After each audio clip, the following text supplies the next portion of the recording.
Yeah, good day. We continue with equilibrium output in the long run. So today we want to check on the classical model regarding equilibrium long run and the Keynesian model regarding equilibrium long run. So they have different perspectives to what long run could be for a given economy. So we're going to start with the long run equilibrium in the classical model. I wrote, the fundamental principle of the classical theory is that the economy is self-regulating.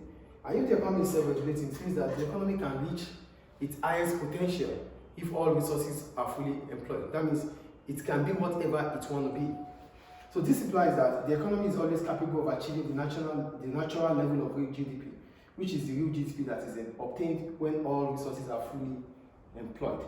So that means it's self-regulating because it can reach the highest level it wants to reach, in as much as it has resources and the resources are fully employed. That is according to the classical model. So what happens with the classical model? They believe that the economy is always at vertical at OY2 because with all resources are fully employed. So for the classical model, it is always like OY2. That means the economy can reach this level based on the fact that all resources will be fully employed.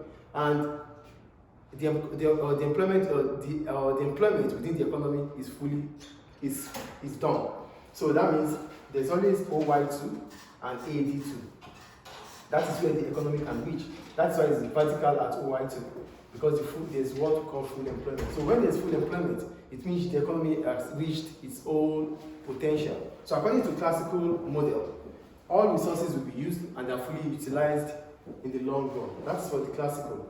Then what is the difference between the classical economist in the long run and the Keynesian economist model in the long run? For the Keynesian, the Keynesian view suggests that the economy can still be below full employment, even in the long run. This is graphically illustrated. So for the Keynesian, they believe that the economy can still, in the long run, the economy can still be below full employment. That is why they have their long run aggregate supply horizontal from the beginning. It is horizontal from the beginning, then vertical. So why is it so? I wrote, the Keynesian LRAS curve starts off horizontal because at low levels of output and employment, the economy will have spare and unused production capacity, which means it is still possible in the long run that an economy will still be having resources that are not fully employed or fully utilized.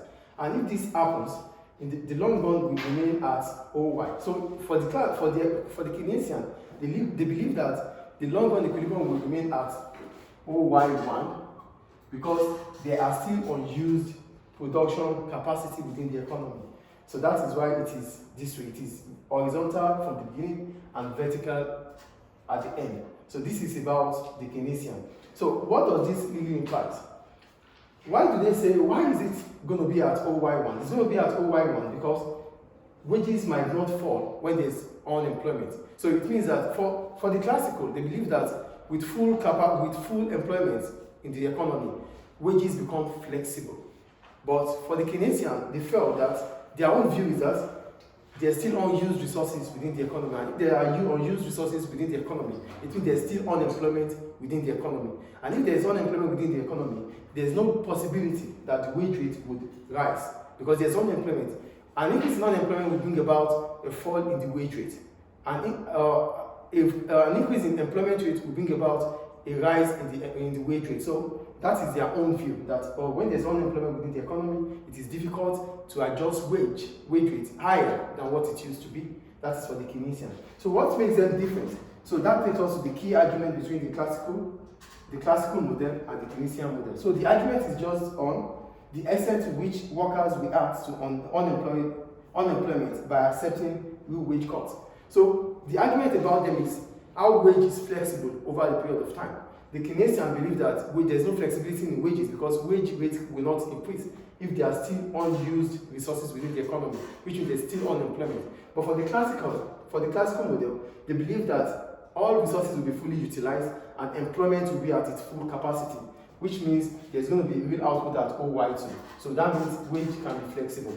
But for them, for the Keynesian, they believe the economy cannot pass OY1 in the long run because there are still unused resources to reach the highest level.